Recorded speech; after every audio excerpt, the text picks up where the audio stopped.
Hi, this is Rex, and I am on day one of my trip to Israel, and I am currently in the valley of Elah, and this is where the great battle between David and Goliath took place, and which is recorded for us in 1 Samuel chapter 17.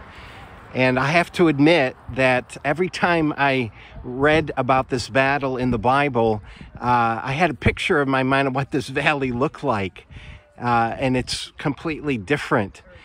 This is what I've learned while here. Over here is where the Israelites encamped, and they were at the top of this hill. And the Philistines were actually over here, probably on the other side of where the road is, and the valley right here where the tall grasses is in between. And I learned that the reason that there was this great standoff was because the Israelites held the high ground, and the Philistines didn't want to attempt to take the high ground because the Israelites were in a better defensive position. And so that's why they sent their warrior, Goliath, into the valley here, close enough to the hill that he could shout up and the armies of Israel would hear him, defying the God of Israel, and also challenging them to send down a warrior to fight. And if Goliath would win, then the Israelites would become slaves of the Philistines. And if the Israelite warrior would win, then the Philistines would become the Israelite slaves. Well, we know what happened. We know that David heard Goliath defying the God of Israel, and he came down into this valley, somewhere right here where you can see. And he challenged Goliath. He basically said, "You come before me with sword and spear and javelin, but I come against you in the name of the Lord my God, the Lord and God of Israel." And one thing, a perspective that I heard today as we were talking about this great battle, that we tend to think that Goliath had the upper hand because he was the seasoned warrior and a very mighty man with great strength. But it was suggested that it was an unfair battle, but probably that David was the favorite because of his skill set with a slingshot. We're told in Judges, I think it's chapter 10, verse 16, that there were certain warriors in Israel that were able to hit a hare with a stone with a slingshot. David was probably not in view here, but he certainly had that level of skill.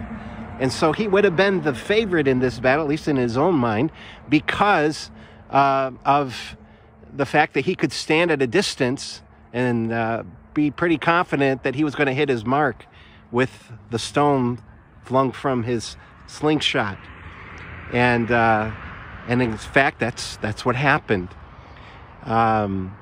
So one final thought as we finish up here today, and that is, in our culture today, we tend to make this a story about David. We tend to make it about defeating Goliath in our own lives. And again, we were reminded here this day that this battle really wasn't about David at all. It was about the glory of God. And it was Goliath and the Philistines who were defying the God of Israel. And God enabled David to defeat Goliath in order to defend his glory, in order to defend his name. And I think that is absolutely right. And as we think about the application of this battle between David and Goliath in our own life, I would suggest that what we should think about is the way that we live. Are we living in a way to defend God's glory in such a way that others look at it and are amazed by it, and then give God the glory when he allows us to persevere or to overcome an obstacle in our life. Great challenge. We were here, had a chance to sing together as well, and I'm about to go down to the stream. Let me show you this just before I wrap up today. This is amazing. Right over here, you see just a little stream. I'm trying to get closer here so you can see it, but this little stream is where David would have picked up his 5 smooth stones to fling at Goliath. And I'm looking at it right now. This is pretty amazing. And I was told can't bring any artifacts back to the United States from Israel, but we certainly can bring some stones. So I'm going to pick up some stones, keep them at on my desk at work as a reminder of this great thing that God has shown us while we're here on this trip. More tomorrow. Thanks for listening.